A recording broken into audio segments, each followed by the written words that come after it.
Diane Marlene Ashcroft stood in front of her bathroom mirror at 6 in the morning, and she could not remember the last time she had said something out loud and actually believed it.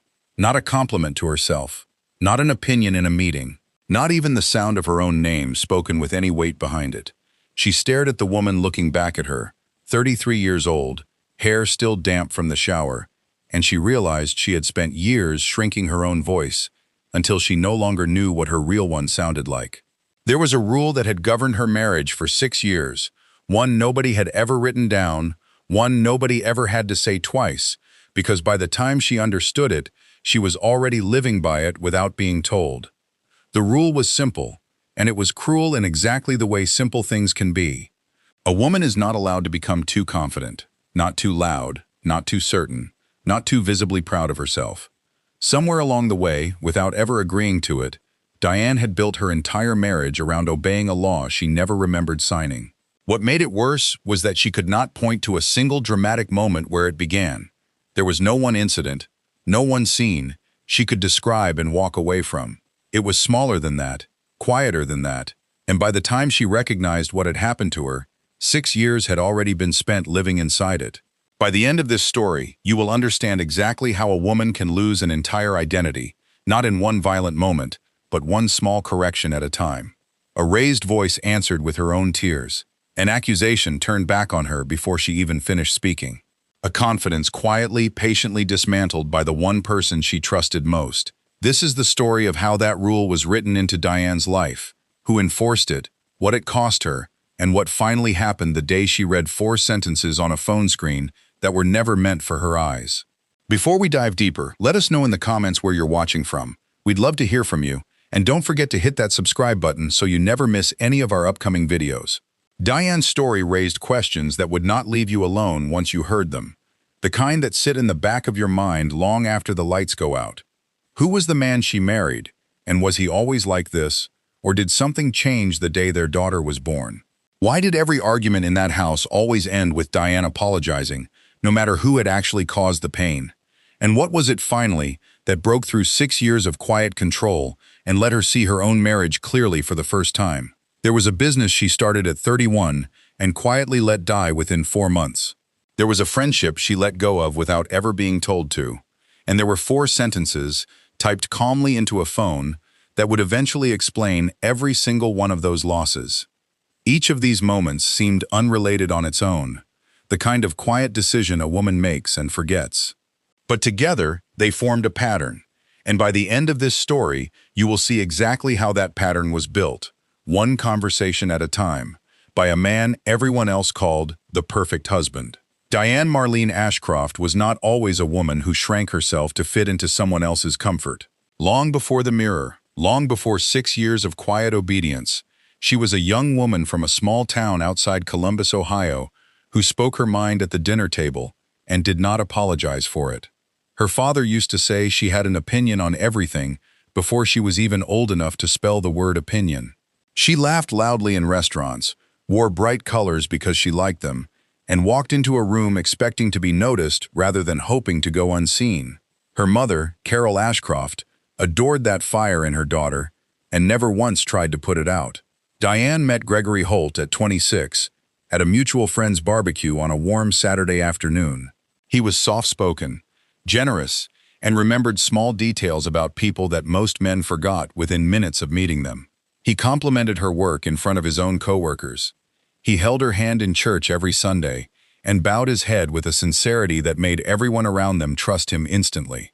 Diane's friends told her she had found one of the good ones, and for a long time, she believed them completely, because nothing in those early years gave her any reason not to. The wedding took place on a warm June Saturday at a small white chapel outside Columbus, the same kind of place Carol had married in decades earlier. Diane wore her mother's veil, altered slightly to fit her, and stood at the altar, believing she was beginning something steady and good. Gregory cried when he saw her walk in, which surprised everyone, and Carol gave a toast at the reception that got a warm laugh from the whole room. They spent their honeymoon in Destin, Florida, in a rented condo 2 blocks from the beach, and on their 3rd day, Diane floated on her back past the sandbar, staring up at a clear sky, feeling entirely and unapologetically like herself. Nothing about that week gave her any reason to believe the man beside her would one day become the person she needed protecting from. To understand what Gregory eventually did to Diane, it helps to understand what he grew up watching. Gregory Holt was raised in a quiet, well-kept house in the same part of Columbus where he and Diane would later settle. The only son of Patricia and a man named Walter Holt, a man most neighbors described as a good provider and a steady presence at church. What the neighbors rarely saw was the smaller, more private economy that ran the household, one where Patricia managed every visible detail of family life while Walter quietly managed Patricia. Gregory remembered, even as a boy, the specific tone his father used whenever Patricia mentioned an idea of her own, a part-time job, a trip to visit her sister out of state, a hobby that took up an evening a week. Walter never raised his voice. He simply asked a series of calm, reasonable-sounding questions about the children, about the household, about whether Patricia had really thought things through, until the idea quietly stopped being mentioned at all. Gregory grew up believing this was simply what a steady marriage looked like, a husband gently managing a wife's more impractical impulses for the good of the family. There was a specific afternoon when Gregory was 11 that he never fully forgot. Patricia had been offered a small promotion at the office where she worked part-time, and she mentioned it eagerly at dinner. Walter said nothing critical in front of Gregory. Later that night, through his bedroom wall, Gregory heard his father's voice, low and even, explaining to Patricia that a promotion would mean more time away from the house, more strain on everyone, and that surely she could see this wasn't really the right season for it. By the following week, Patricia had quietly declined the position, and the subject was never raised again at that dinner table. Gregory dated 2 women before Diane, both relationships ending within a year, and in both cases, mutual friends later recalled Gregory describing the women as too independent, too wrapped up in their own ambitions to make room for a real partnership. At the time, nobody thought much of the phrasing. Looking back, after everything that happened with Diane, one of those former girlfriends would tell a mutual friend that she remembered Gregory's calm, patient questions about her own career plans, and how she had left the relationship without ever quite being able to explain what had gone wrong, only that she had somehow started feeling smaller the longer they were together. By the time Gregory met Diane at 26, he had already absorbed a complete, unspoken model for what a marriage was supposed to look like from the inside, one where control wore the appearance of steadiness, and where a wife's confidence was something to be managed for her own good, rather than something to be admired. Gregory likely never thought of himself as anything other than a good husband, because the only example he had ever studied closely called itself exactly that. This does not excuse what he did to Diane over the 6 years that followed. It simply explains why he never once believed he needed to change. For the first 2 years of the marriage, Gregory Holt was, by every outward measure, the kind of husband other women envied. He remembered anniversaries without being reminded, and he never once raised his voice in front of other people. Diane felt she had built a life on solid ground. But after their daughter Emily was born, something in Gregory began to shift, so slowly that Diane could not point to a single day it started. If she raised her voice about something that hurt her, he would ask, calmly, why she always turned into someone he didn't recognize. If he went quiet on her for days at a time, he would later explain that her own coldness had pushed him there first. The pattern deepened the year Emily turned 2. Diane found messages on Gregory's phone, warm and familiar in a way that had no business existing between a married man and another woman.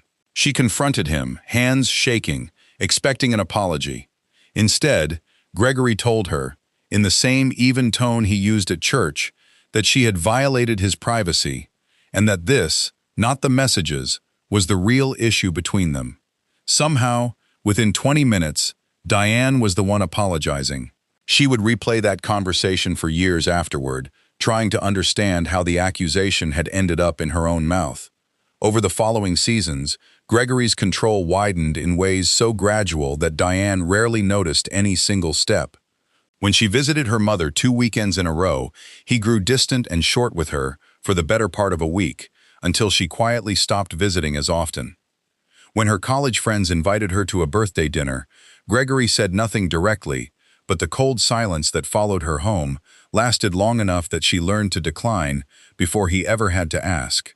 Bit by bit, the people who once filled her calendar disappeared from it, not because Gregory forbade them, but because the cost of keeping them had grown too high. The night Emily was born, Gregory sat beside Diane's hospital bed and cried the same way he had at their wedding, and for a few hours Diane believed the birth of their daughter had softened something permanent in him.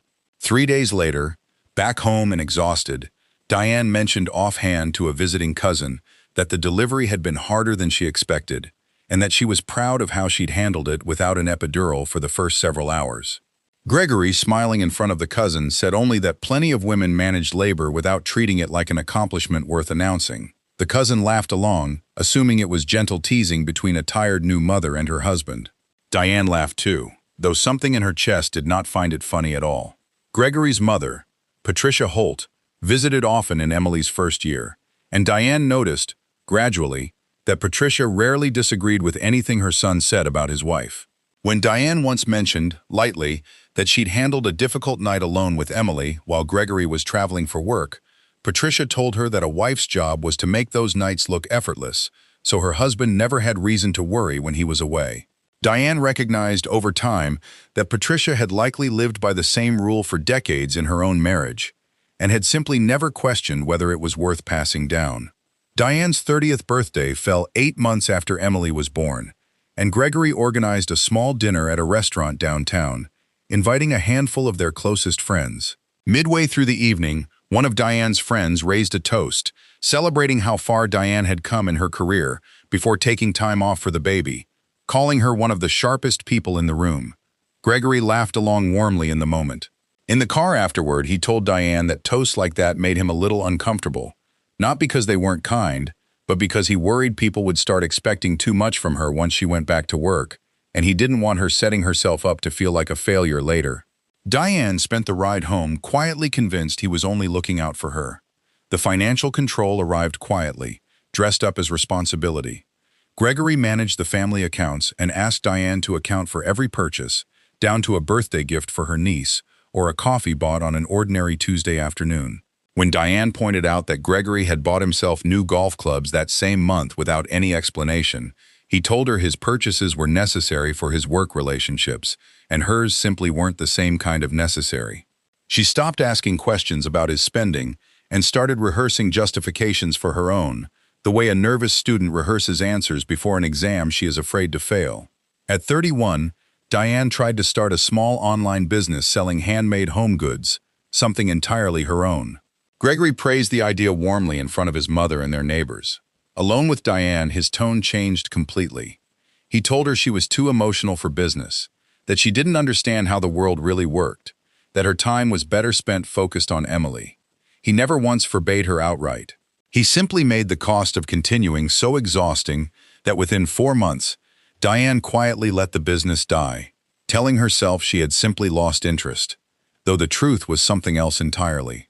There was a Saturday morning, when Emily was 4, that Diane drove herself to a hardware store to buy paint for the guest bedroom, something small she wanted to do entirely on her own terms. Gregory called twice while she was still in the aisle, asking when she'd be home, and when she returned 3 hours later, cheerful and covered faintly in paint, he told her that he'd expected her back sooner and that he'd started to wonder whether something had happened, though nothing in his tone suggested worry so much as quiet disapproval. Diane apologized before she'd even set the paint cans down, and it was only much later that she realized she had done nothing wrong that morning at all.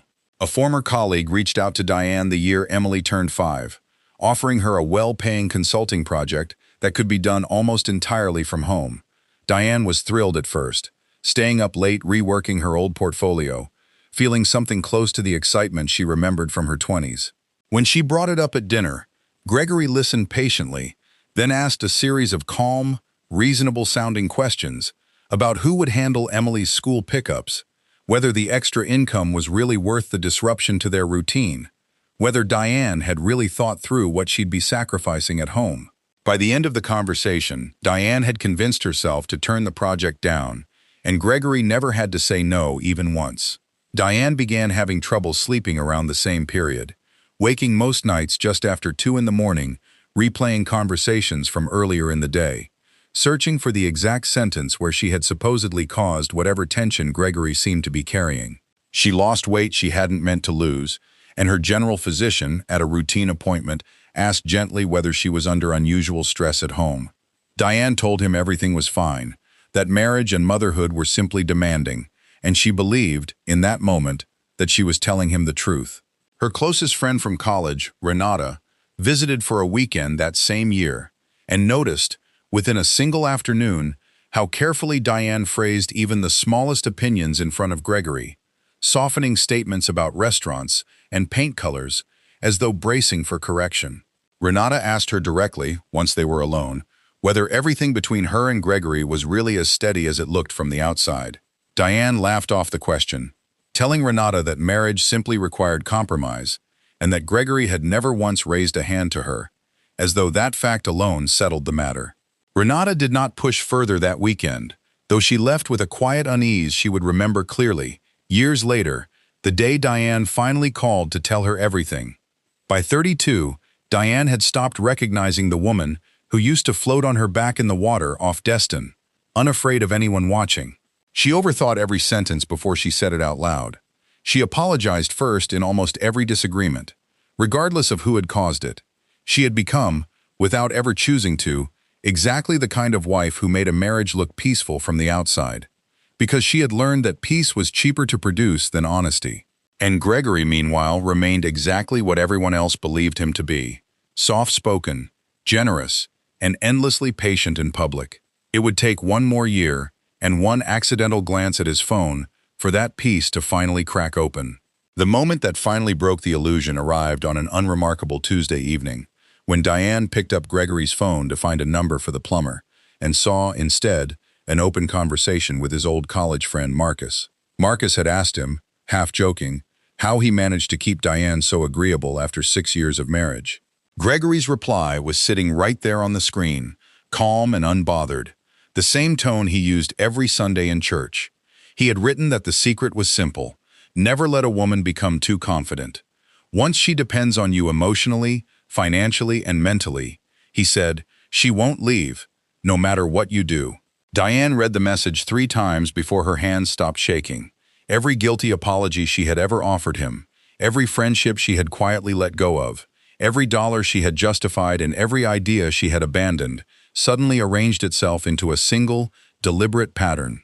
She was not imagining things. She had not been too sensitive, too emotional, too difficult. She had been managed, carefully and patiently, by a man the rest of the world called soft-spoken and generous, and she alone had been paying the price for it.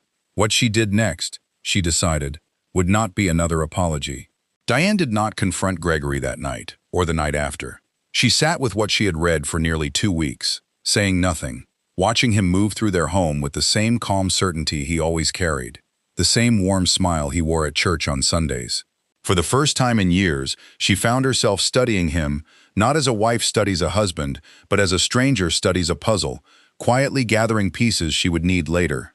She began writing things down in a small notebook she kept hidden in her car, dates and details she had once dismissed as her own oversensitivity, now read back to her as evidence of exactly what they were. She reached out to an old friend she had not spoken to in nearly 2 years, one of the many relationships Gregory's silences had slowly priced out of her life. The conversation was awkward at first, thick with the kind of distance years of absence creates, but her friend listened, and did not once tell her she was overreacting. That single afternoon did more to loosen something in Diane's chest than any conversation she'd had in years. Quietly, without announcement, she opened a bank account in her own name and began setting aside money from furniture she resold online, careful never to let the total climb high enough to draw Gregory's attention. She contacted a family law attorney 2 towns over, one whose office Gregory would have no reason to recognize, and sat in the waiting room feeling something she had almost forgotten the shape of: her own resolve, unmanaged and entirely her own. She never confronted Gregory with the message she found. She understood by then that confrontation had always been the trap, the place where his calm voice turned her certainty into her own confusion. Instead, she built her exit in the spaces he could not reach, one quiet decision at a time, until the day came when she was ready to leave, not with an argument, but with a plan he never saw coming. Diane filed for divorce on a Thursday morning in March, 6 weeks after she had finished quietly building her case. She did not tell Gregory beforehand. She had learned by then that warning him only gave him time to turn the story around before it even started. He was served at his office, not at home, a detail her attorney had suggested so that Diane and Emily would not be in the house when his reaction came. His first response, according to a mutual friend, was disbelief, followed quickly by the same practiced charm Diane had lived inside for 6 years. He called her 17 times that first evening. She did not answer any of them. When he finally reached her 2 days later, his voice carried none of its usual steadiness. He told her she was overreacting, that whatever she thought she understood from an old phone conversation had been taken out of context, that 6 years of marriage didn't deserve to end over a joke between friends. Diane let him finish. Then she told him, evenly, that she wasn't calling to discuss it, only to let him know their attorneys would be handling communication from now on. It was the first time in the marriage she had ended a conversation before he did. The financial mediation took place in a conference room on the 9th floor of an office building in downtown Columbus, a room with a long table and windows that looked out over the river. Diane sat on one side with her attorney, a sharp, unhurried woman named Patricia Reyes. Gregory sat across from them with his own lawyer, dressed in the same soft gray suit he wore to church, his hands folded in front of him like a man patiently waiting out a misunderstanding. He did not raise his voice once during the entire 3-hour session. He simply restated, calmly, every time a figure was mentioned, that he had always been the one who managed the household responsibly, and that Diane's requests reflected someone unfamiliar with how their finances actually worked. Patricia had prepared Diane for exactly this. She reminded Diane beforehand that Gregory's calm was not a sign of reasonableness. It was a tool, the same one he had used at their kitchen table for years, and that the only defense against it was documentation instead of emotion. So when Gregory suggested, gently, that Diane didn't fully understand the business accounts, Patricia slid a folder across the table containing 18 months of statements Diane had quietly copied before she ever filed. Gregory's expression did not change, but he stopped mentioning the accounts after that. Diane noticed, for the first time in 6 years, that silence coming from him no longer felt like a punishment. It felt like losing. The custody discussion was harder because, unlike the money, Emily could not be settled with a folder of statements.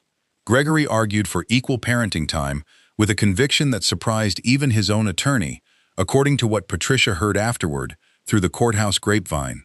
Diane suspected, and later had confirmed by a family court evaluator's report, that Gregory's sudden insistence on shared custody had less to do with wanting more time with his daughter and everything to do with not wanting to be seen, publicly, as a man who had lost the majority of his own child's life.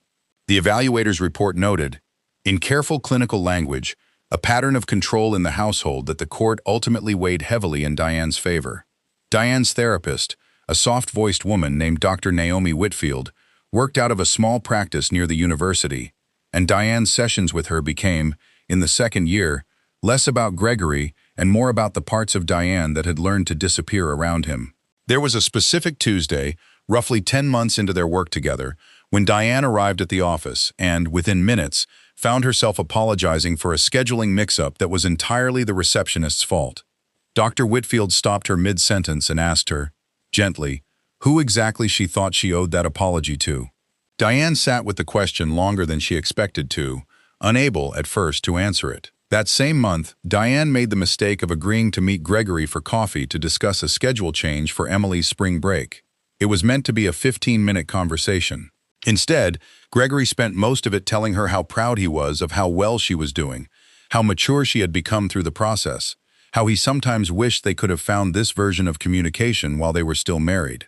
Diane left that meeting rattled in a way she hadn't expected, questioning, on the drive home, whether she had misjudged him after all, whether 6 years of marriage could really be reduced to the 4 sentences she'd read on his phone. She brought this to Dr. Whitfield the following week, ashamed of how quickly one calm conversation had unsettled 2 years of clarity. Dr. Whitfield told her, this wasn't a failure, it was the entire point of the work they were doing, learning to recognize the specific pull of a person who had spent years training her to doubt her own read of a room. They spent the next several sessions rebuilding what Diane called, privately, her evidence file, not the folder of bank statements this time, but a mental one, the concrete moments she could return to whenever Gregory's calm voice made her forget why she had left in the first place. Dr. Whitfield introduced a nightly exercise that spring, asking Diane to write down, in a plain notebook kept on her nightstand, one moment each day when she had said what she actually thought instead of what she believed would keep the peace. The first week's entries were sparse and hesitant, a handful of small observations about paint colors and restaurant orders. By the third month, Diane found herself writing down longer moments, a disagreement with a wholesale supplier she hadn't backed down from, an opinion she'd voiced in front of Emily's teacher without immediately softening it. Reading back through the notebook months later, Diane could see, page by page, a woman slowly returning to herself, in handwriting she almost didn't recognize as her own. There was a session, roughly a year into the work, when Dr. Whitfield asked Diane a question that stayed with her longer than almost anything else spoken in that office: whether Diane believed, honestly, that Gregory had ever once seen her as an equal, or only ever as someone to be managed well. Diane sat with the question for the rest of the session in silence, unable to answer it right away, and drove home that afternoon turning it over the entire way.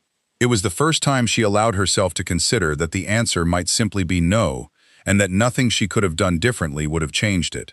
The breakthrough, when it came, was smaller than Diane expected breakthroughs to be. It happened on an ordinary Thursday, when a wholesale buyer pushed back hard on her pricing during a phone call, and Diane, without rehearsing at first, held her price and ended the call calmly, feeling no need afterward to replay the conversation, searching for where she'd gone wrong. She mentioned it to Dr. Whitfield almost as an afterthought at their next session, not realizing its significance until Dr. Whitfield pointed out that a year earlier, Diane would have apologized to that buyer twice before hanging up. Diane cried in the office that day, not from sadness, but from the strange, quiet relief of recognizing her own voice again. Emily was 8 when the divorce was finalized, old enough to notice the change in the house but too young to have language for what it meant. In the first few months, she asked Diane, almost nightly, why her father seemed quieter now during their weekend visits, less certain of himself in ways she couldn't name. Diane resisted the urge to answer those questions with anything close to the truth, choosing instead to tell Emily only that adults sometimes needed to live in different houses to be happier, a sentence she repeated so often it began to feel worn smooth, like a stone handled too many times. The clearest moment came almost a year later, when Emily, then 9, was practicing a violin recital piece in the living room and stopped mid-song to ask Diane if she'd done it wrong.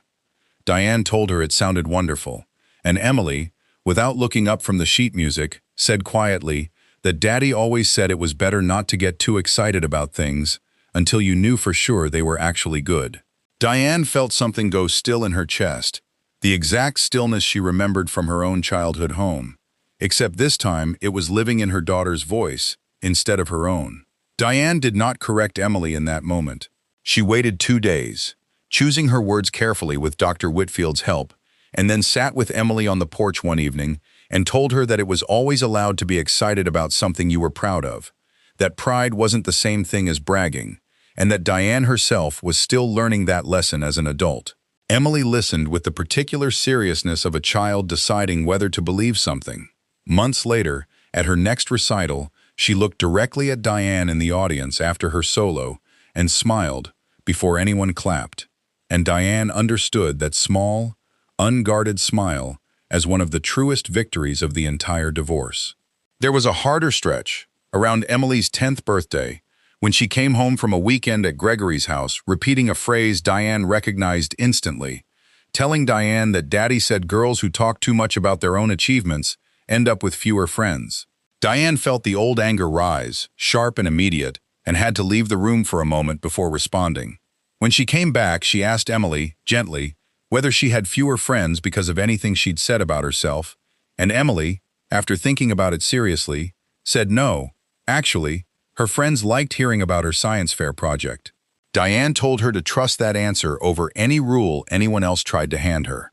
Diane began, without fully planning it, building small rituals into her and Emily's life that quietly countered what Emily absorbed on weekends with her father. Every Sunday evening, the two of them would sit at the kitchen table and each name one thing they were proud of from the week, out loud, without qualifying it or brushing it off. The first few weeks, Emily's answers were small and cautious. By the time Emily turned 11, she would announce her accomplishments with the same easy confidence Diane remembered having herself once, long before she'd learned to make herself smaller, and watching her daughter claim that pride without flinching became one of the quiet joys Diane held onto through the hardest parts of rebuilding. Emily asked Diane directly, the year she turned 12, why she and her father had really gotten divorced, old enough by then to sense that the explanation she'd been given as a small child no longer fully covered it. Diane chose her words with Dr. Whitfield's guidance once again, telling Emily only that her father had a way of making Diane doubt herself that wasn't healthy for either of them, and that Diane never wanted Emily to learn that doubting her own voice was something a person owed to someone else. Emily sat with that for a long moment, then told her mother she'd noticed something similar happening to her own friend at school, whose boyfriend always seemed to have an opinion about what she wore. Diane realized, hearing that the lesson had already started passing forward, this time in the opposite direction. Carol Ashcroft learned about the divorce over the phone, sitting at the same kitchen table where she had once given a warm toast at Diane's wedding reception. Diane had rehearsed the conversation for days beforehand, bracing for questions about what she might have done differently, the kind of questions she feared would echo the doubt she'd spent years fighting in her own head. Instead, Carol was quiet for a long moment and then asked only one question: how long had it been going on? When Diane told her the truth, nearly the entire marriage, Carol's voice broke in a way Diane had rarely heard from her mother, and she said she wished, more than anything, that Diane had felt she could say something sooner. In the months that followed, Carol became one of the steadiest presences in Diane's rebuilding, showing up on weekends to watch Emily so Diane could attend therapy or handle paperwork, never once suggesting Diane should have tried harder to save the marriage. There was an afternoon, almost a year in, when Carol admitted to Diane, almost as an aside while folding laundry, that she recognized more of herself in Diane's story than she was initially comfortable with, a quieter version from her own early marriage to Diane's father that she had never fully named as anything more than normal compromise. It was the closest the two women had ever come to discussing it directly, and neither pushed further than that single unfinished sentence. Carol surprised Diane the following spring by asking, hesitantly, whether Diane thought it would help for the two of them to sit down together with Dr. Whitfield for a single joint session, something Carol had never considered doing in her own life, but had been turning over since their conversation over the laundry. Diane agreed, unsure what to expect. In that session, Carol spoke for the first time about specific moments, from her own 34-year marriage to Diane's father. Small corrections and dismissals she had absorbed so thoroughly she had stopped registering them as anything worth mentioning. Diane left that session holding her mother's hand in the parking lot, both of them quiet in a way that felt less like sadness and more like recognition. At Emily's 11th birthday party, Carol pulled Diane aside during the cleanup and told her, without much preamble, that she was proud of her, not for leaving Gregory, but for the version of herself Diane had rebuilt in the years since. Carol said she wished someone had said those words to her at Diane's age, and that she intended to say them to Emily too, as often as she could, for as long as she was able. Diane would repeat that sentence to herself many times over the following year, especially on the harder days when old doubts crept back in uninvited. Gregory's engagement, 20 months after the divorce was finalized, was to a woman named Renee Caldwell, 28 years old, a receptionist at the dental office where Gregory had gone for a cleaning the previous spring. Mutual friends described Renee as warm and eager to please, the kind of woman who laughed a beat before understanding whether a joke was actually funny, anxious to keep the room comfortable. Gregory introduced her at church with the same practiced warmth Diane remembered from their own early years, his hand resting lightly at the small of her back, his voice carrying just far enough for the surrounding pews to hear how happy he was. There was a moment, months into their engagement, that a mutual friend later described to Diane almost in passing, not realizing its weight.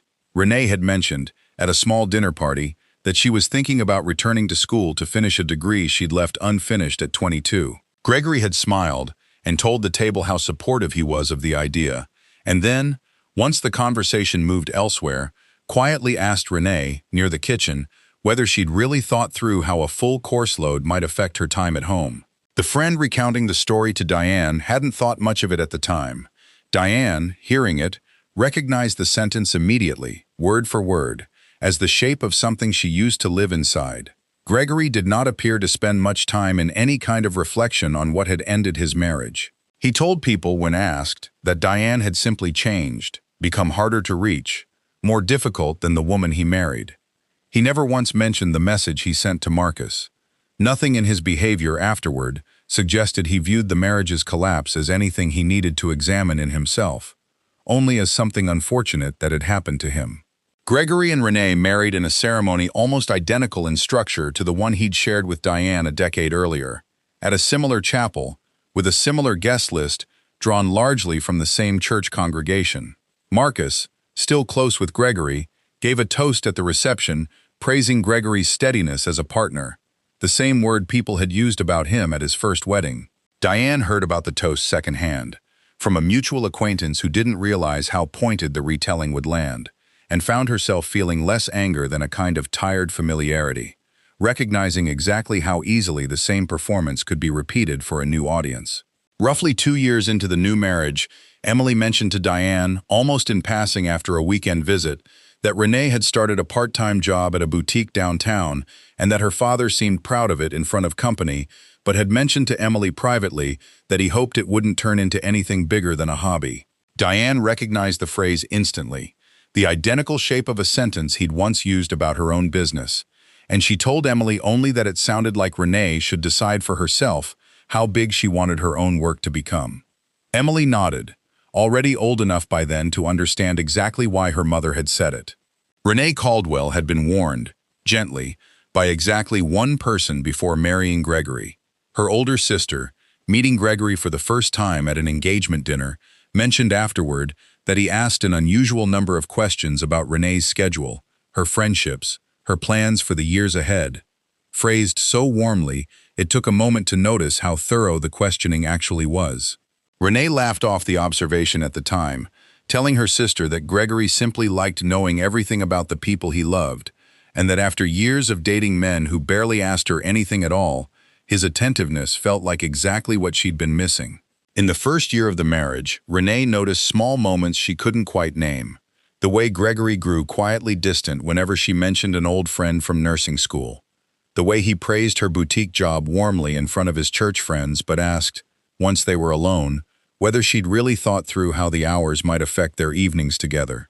She mentioned this once to a coworker at the boutique, only half seriously, and the coworker told her every marriage had its adjustments, that Gregory sounded like a man who simply cared. Renee held on to that reassurance for longer than she probably should have. There was a Sunday afternoon, roughly 18 months into the marriage, when Renee's sister visited and noticed, within an hour, the same careful softening in Renee's voice that friends had once noticed in Diane's, a habit of glancing toward Gregory before finishing an opinion, as though checking whether the room would allow it.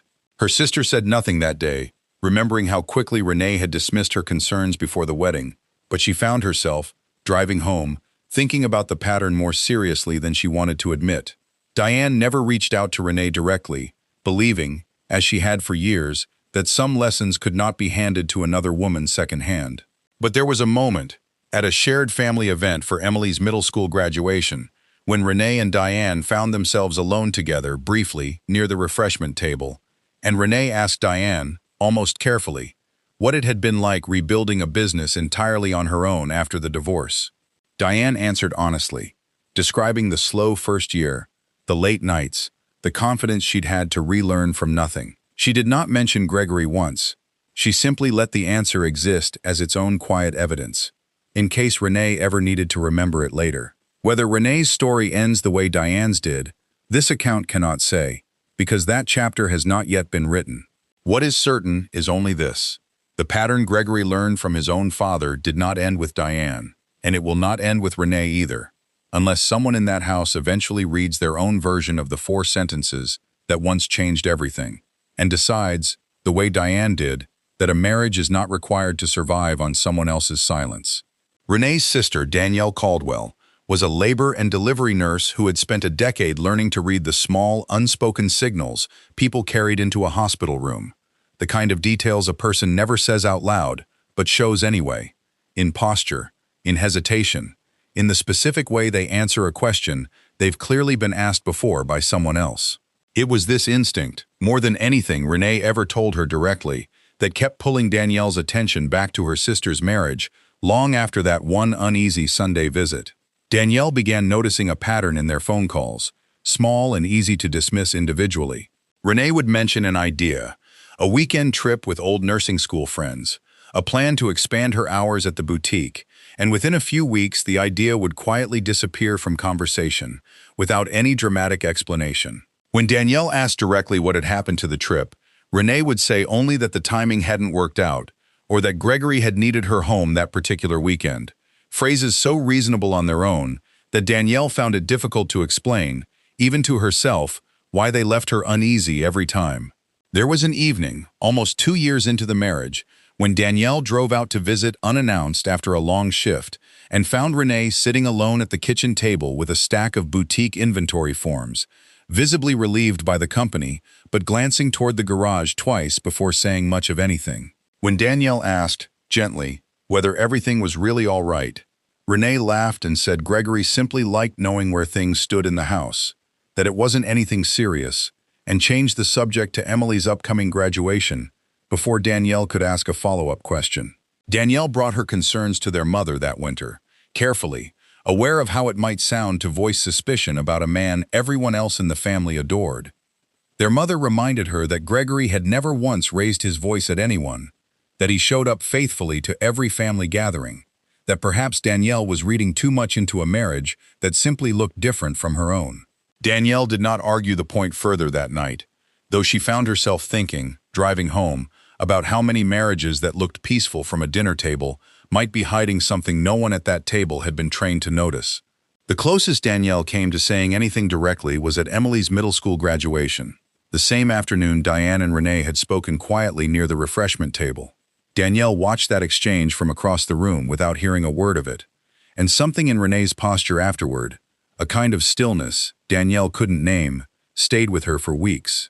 She considered calling Diane directly more than once that year, rehearsing what she might say, but always stopped herself, unsure whether it was her place, unsure whether Renee would ever forgive her for reaching outside the marriage without being asked.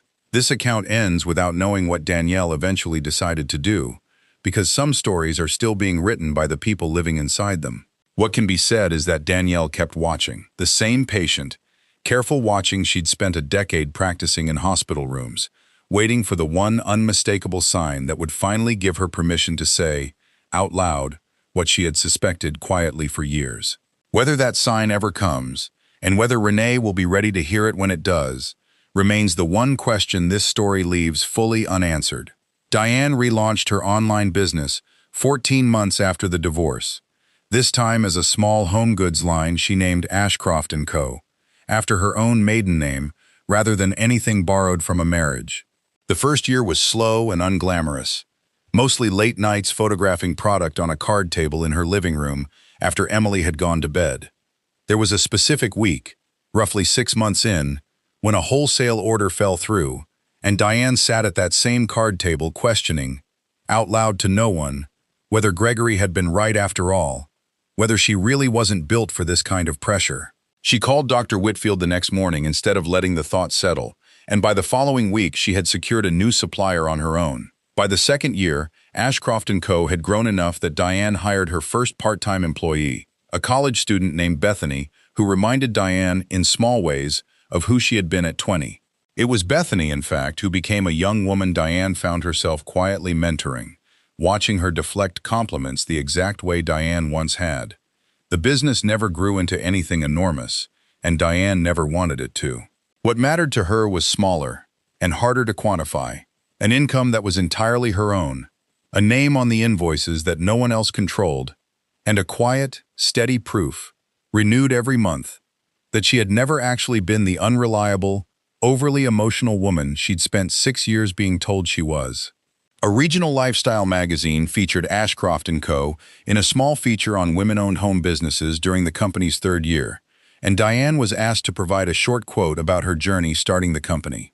She caught herself, in the first draft she sent the writer, crediting most of her success to luck and to customers who happened to find her online, and it was Bethany who gently pointed out that Diane had built the entire supplier network and product line herself, with no luck involved at all. Diane rewrote the quote that evening, naming her own work plainly for the first time in print, and felt a small private thrill reading her own name attached to a sentence she hadn't softened. On the 5th anniversary of the divorce, Diane hosted a small dinner at her own house for Carol, Renata, and 2 other women who had stood beside her at different points in the rebuilding. Over dinner, Renata brought up, gently, the weekend years earlier when she'd first noticed how carefully Diane phrased her opinions around Gregory, and admitted she had wondered for a long time whether she should have said more that weekend instead of letting the question go. Diane told her there was nothing more she could have said that would have reached her any faster than the 4 sentences she eventually read for herself, and that some lessons simply had to be learned on their own timeline, no matter how much the people around you wished they could hand it to you sooner. The story closes on Diane at 36, 3 years removed from the marriage, standing in front of a different mirror in a house that belongs only to her. She is not performing confidence for anyone watching. She is simply present in her own reflection, unguarded, the way she was once at 19 years old, floating on her back in the water off Destin, before she ever learned to make herself smaller for someone else's comfort. Gregory, as far as anyone knows, has never once asked himself the question this story keeps returning to. Not why Diane finally left, but why he ever believed a marriage built on someone else's silence was something worth keeping. What does it cost a woman to be told, by the person she trusts most, that her own confidence is the danger? And how many women, watching this right now, might be living by a rule they never agreed to, enforced by someone they still call the perfect husband? If this story felt familiar to you in any way, we want to hear it. Was there a rule like this in your own life? And who taught it to you? Before we dive deeper into stories like this one, let us know in the comments where you're watching from. We'd love to hear from you. And don't forget to hit that subscribe button so you never miss any of our upcoming videos.